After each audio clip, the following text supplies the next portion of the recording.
What if I told you fiction isn't that far away from reality? Back in the early 2000s, there was a series called Inuyasha.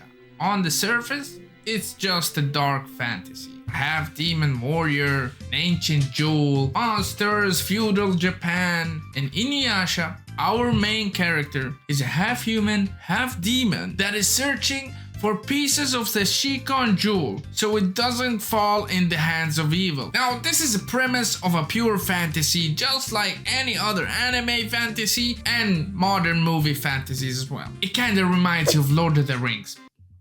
Maybe.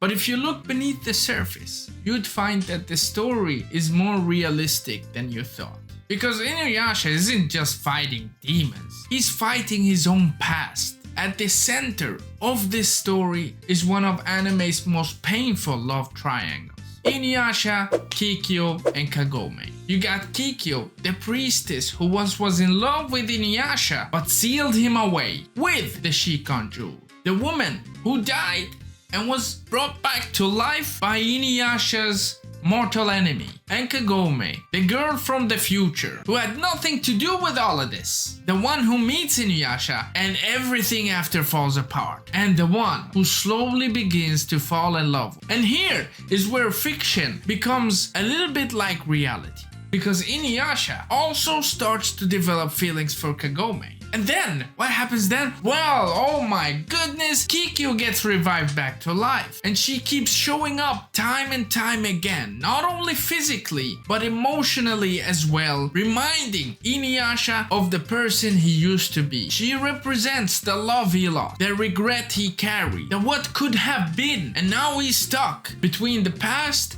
that still hurts and the future that wants to heal him. Now, you tell me if that's not real. How many people struggle with that? Holding on to someone who was once the greatest love of their life, while somebody new is standing right in front of them, offering something more healthy. And letting go feels like betrayal, not just to the other person, but to the version of yourself that once loved them. Inuyasha's struggle isn't about choosing between two different women. It's about choosing between who he was and who he could be. All that while fighting against these incredibly strong monsters in Narako, in Sesshomaru, his full demon brother. And speaking of Narako, he is not just a villain. He represents manipulation, bitterness, the parts of the past that refuse to die. And while Inuyasha is trying to protect the Shikon jewel, he really is trying to protect his heart from breaking once again. That is why Inuyasha still resonates with people.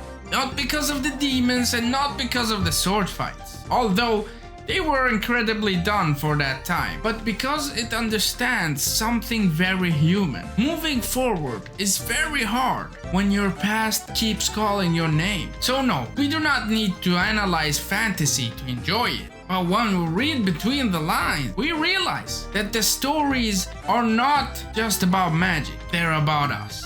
And that's my cue to tell you to subscribe to the channel and hit the like button, and I will see you in the next one.